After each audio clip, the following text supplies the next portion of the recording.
लोगों का एक समूह घबराकर फिल्म देख रहा है। फिल्म का लड़का एक भयानक मुस्कान देता है। पालने से उड़ता एक राक्षस सिनेमा घर में तबाही मचाना शुरू कर देता है और यह इस अलग थलग शहर में होने वाली भयानक आपदाओं की बस शुरुआत है।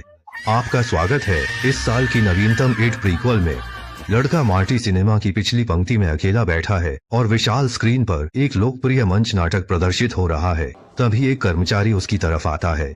लड़का मार्टी भाग गया। वह बिना टिकट सिनेमा में घुसा था। कर्मचारियों ने शिकायत की। यह तीसरी बार था, पर प्रोजेक्शनिस्ट को मार्टी पर दया आई और उसकी बेटी रोनी ने बचाव किया।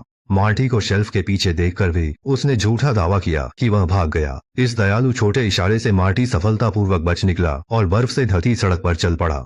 बर्फीली सड़क पर लड़के को जरा भी गर्माहट न मिली। लगातार चबाता पेसिफायर ही उसे थोड़ी सुरक्षा दे पाता। न जाने कितनी बार उसने मदद को पुकारा।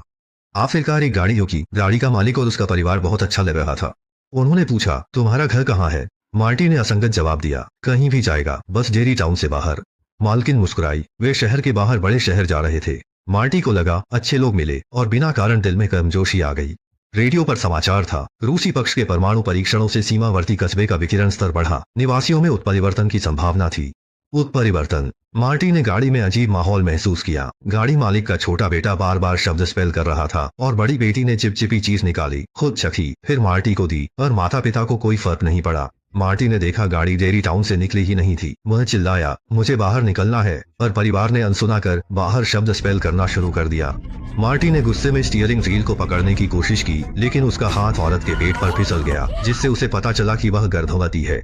औरत की चीख सुनकर गाड़ी में मौजूद अन्य लोग और भी उत्साहित हो गए। सबके प्रोत्साहन से उस औरत ने गाड़ी में ही बच्चे को जन्म दे दिया। शिशु की अजीब गड़गड़ाहट सुन मैटी ने झांका। तभी एक काली परछाई उड़ती हुई आई। लड़का डर से कांपने लगा। किसी ने नहीं सोचा था कि औरत एक अजीबोगरीब प्राणी को जन्म देगी। मैटी सीट पर सिकुड़ कर बैठ गया, हाथ से पर रख लिए और कांच टूटने की आवाज के साथ उसकी चुस्नी सीधे खिड़की से बाहर उड़ गई। 4 महीने बाद भी मैटी के विद्यालय पर उसके गायब होने का कोई असर नहीं पड़ा। मैटी के कुछ ही दोस्त उसकी गैर मौजूदगी पर विचार कर रहे थे। उनमें सैन्य प्रेमी फील और टेडी भाई और कम पसंद की जाने वाली लड़की लिली शामिल थी। शहर से कुछ ही दूर वायुसेना बेस पर विमान से 2 उत्साहित पायलट उतरे। हाल ही में रूस के परमाणु परीक्षणों के कारण अमेरिकी सेना इस सबसे उत्तरी वायुसेना बेस पर अतिरिक्त सैनिक तैनात कर रही थी। युद्ध की स्थिति में वे 7 घंटे में सोवियत हवाई क्षेत्र में पहुंच जाते। फू वानरों ने देखा कि बेस का एक कोना कांटेदार तार से घिरा है। रिसेप्शनिस्ट ने बताया कि यह एक गुपचुप विकसित विशेष परियोजना है। पायलट हान लॉन्ग ने और सवाल नहीं किए। कहा कि वह बेस पर नहीं रहेगा। उसने दिल्ली टाउन में घर लिया है और परिवार को लाएगा। बातचीत के दौरान कार फाइटर जेट मरम्मत कार्यशाला में चली गई, जो पायलटों का लॉजिस्टिक सप्लाई स्टेशन था। हान लॉन्ग ने सबका अभिवादन किया, लेकिन एक लंबे आदमी का चेहरा उतरा हुआ था। वे इसके जनरल शाओ ने हान लोंग को डांटा। स्वागत समारोह के बाद शाओ ने हान लोंग को अगले दिन महत्वपूर्ण मामले पर चर्चा के लिए बुलाया। फील और टेडी घर लौटे। बड़ा सामने वाली आंटी को देख रहा था। छोटा मैटी की सुरक्षा को लेकर चिंतित था। 4 महीने से मैटी का न जीवित का पता, न मृत का निशान। बड़े भाई को लगा कि वह घर से भागा है, जिससे छोटा भाई और गुस्सा हो गया।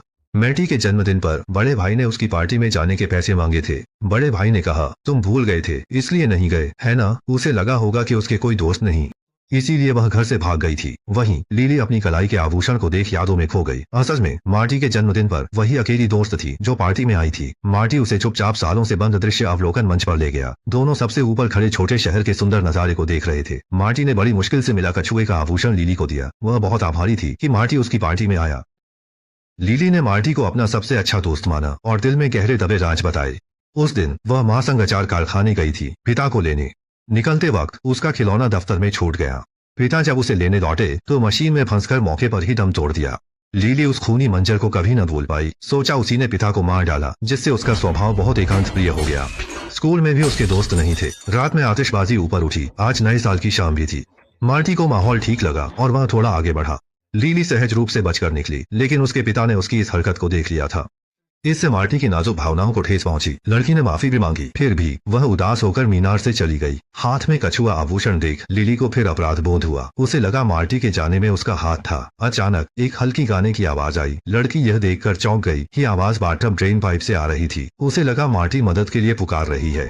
मार्टी, क्या तुम हो? और ड्रेन पाइप से कुछ उंगलियां निकली। हालांकि वह बस पलक झपकते ही गायब हो गईं। पर लिली को यकीन था, उसने अपनी सहेली को बताया मार्टी को सीवर में बंद कर दिया गया होगा। उसकी सहेली ने ध्यान नहीं दिया, लिली को स्कूल में बात न फैलाने को कहा। लिली ने कहा तुम्हें हमेशा अपनी परवाह रही, उसे कभी दोस्त नहीं समझा। कोई चारा न होने पर उसे फील और टेडी भाई के पास जाना पड़ा। उनका मार्टी से अच्छा रिश्ता था और वही अकेले थे जो मदद कर सकते थे। लेकिन लिली के अंदाजे पर विश्वास करना मुश्किल था। भला कोई सीवर में बंद होकर अपनी उंगलियां बाहर कैसे निकाल सकता है। छोटे भाई टेडी को लगा कि मार्टी मुश्किल में है और मदद मांग रही है, पर उसे कोई सिग्नल नहीं मिला। वह सच्चाई का पता नहीं लगा पाया। रात के खाने पर टेडी ने पिता से पूछा क्या कोई इतना घटिया हो सकता है कि किसी को भूमिगत पाइपों में कैद कर ले। पिता चौंक गए। उनके दादा नजरबंदी शिविर से भागे थे, जहां गार्ड कैदियों की खाल से लैम्पशेड बनाते थे। यह कहकर उन्होंने टेडी की कॉमिक बुक फेंक दी, यह मानते हुए कि इन्हीं चीजों ने बच्चे का दिमाग खराब किया है। फिर भी रात के गहरे सन्नाटे में टेडी बिना हिचकिचाहट के कॉमिक बुक पढ़ता रहा। अचानक बिस्तर के पास की टेबल लैंप बुझ गई। उसने बेपरवाह होकर स्विच खींचा। अगले ही पल लैंप टिमटिमाने लगा। मुड़कर देखा तो लैंप शेड पर एक चेहरा दिखा। टेडी डरकर बिस्तर से गिर पड़ा और लैंप उसके पीछे आ गया। उसकी चीख सुनकर उसका बगल वाला भाई आ गया। हालांकि टेडी को अचानक याद आया कि मैटी उसे कोई संकेत दे रही थी। तीनों बच्चे फिर से इकट्ठे हुए। एक के बाद एक हुई इन अजीब घटनाओं पर कोई विश्वास नहीं करेगा, इसलिए उन्होंने मैटी की गुमशुदगी की खुद जांच करने का फैसला किया। वे तुरंत पुस्तकालय पहुंचे। टेडी की छोटी बहन की देखभाल करने वाला कोई नहीं था। भाई भी दौड़ा। पुराने अखबारों से उन्हें मार्टी के लापता होने की पूरी प्रक्रिया झात हुई। सिनेमा घर कर्मचारी की बेटी के सुराग से मार्टी आखिरी बार कांग्रेस सिनेमा में दिखा। तीनों ने तुरंत उस रात की लड़की रोनी को ढूंढा, पर वह बहुत परेशान थी। मार्टी के लापता होने का विवरण वह पुलिस को कई बार बता चुकी थी और अब कुछ भी नहीं कहना चाहती थी। लिली और अन्य बस निराश होकर लौट रहे थे, पर भाई ने सीवर से गाने की बात की तो रोनी ने उन्हें रोका, क्योंकि उसने भी कांग्रेस सिनेमा के पाइपों में वही गाना सुना था। सबको एक ही सवाल की चिंता थी, कौन सा गाना था वह? फिर वे कांग्रेस सिनेमा पहुंचे। सुना गाना 4 महीने पहले के एक लोकप्रिय स्टेज प्ले का था, जो मार्टी का पसंदीदा भी था। रोनी ने फिल्म दोबारा चलाई, शायद जवाब मिले। वहीं वायुसेना बेस का हैनलोन जनरल के कार्यालय में दाखिल हुआ, जिसका शानदार रिकॉर्ड सर्वविदित था। उसने कई बार बी बॉम्बर उड़ाकर गोपनीय मिशन पूरे किए थे और इस बार उसे देरी वायुसेना बेस पर नवीनतम बॉम्बर के परीक्षण हेतु भेजा गया था।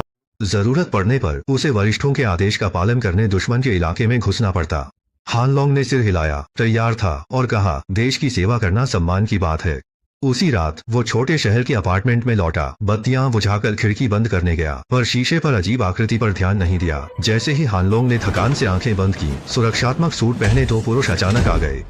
उन्हें हानलोंग के नए कार्य का पता था। पिस्तौल निकालकर उसे नए विकसित लड़ाकू विमान का सारा डेटा बताने को मजबूर किया।